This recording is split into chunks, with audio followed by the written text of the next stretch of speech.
Здравствуйте, мои дорогие, с вами Свеча Таро, и сегодня у нас с вами такой расклад. Стучит, гремит, на пороге стоит. Ну что, в ближайшее время войдет в вашу жизнь, мои дорогие? Давайте посмотрим, на что вам обратить внимание.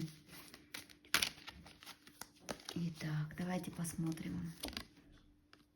Ну, девушки, вот для вас информация сразу вот конкретная вышла. Король кубков – это все-таки это влюбленный мужчина, это любимый мужчина, это любящий мужчина.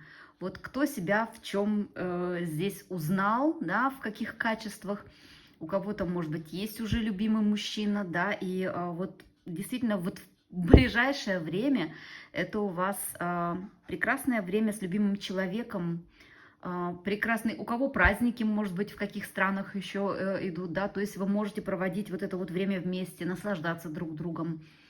Кто-то из вас, возможно, встретит такого человека. Ну, а мои мужчины дорогие, вот как-то будете себя чувствовать вот в ближайшее время, ну, очень влюбленными, ну, очень скучающими по женскому теплу, да, и...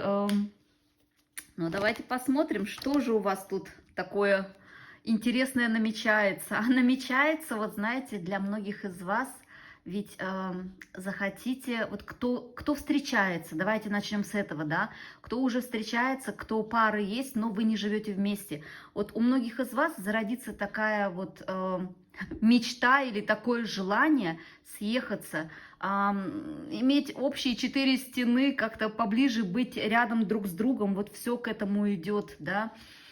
Кто уже живет вместе, возможно, вы захотите сделать какое-то обновление дома, чтобы было еще уютнее, чтобы было еще лучше. Кто-то, может быть, затеет ремонт, да. Ну, а кто не в паре, возможно, вы захотите иметь что-то свое или переехать. Посмотрите, вот для некоторых из вас будет, конечно, страшно, потому что все-таки что-то новое, потому что, ну, дорога совсем новая, да, и сказывается опыт прошлого. Вот как-то страшновато идти в будущее, когда, ну, вот прошлое еще не совсем закрыто, и напоминает о себе, да, что, ну, а вдруг вот будет так. Но, мои дорогие, посмотрите, мы начали с вами королем кубков, а заканчиваем королевой кубков. Это пара. Вот, мои дорогие, я желаю вам, чтобы вы ничего не боялись, будьте со своими любимыми рядом, любите, взаимной любви вам, счастья, согласия и доверия.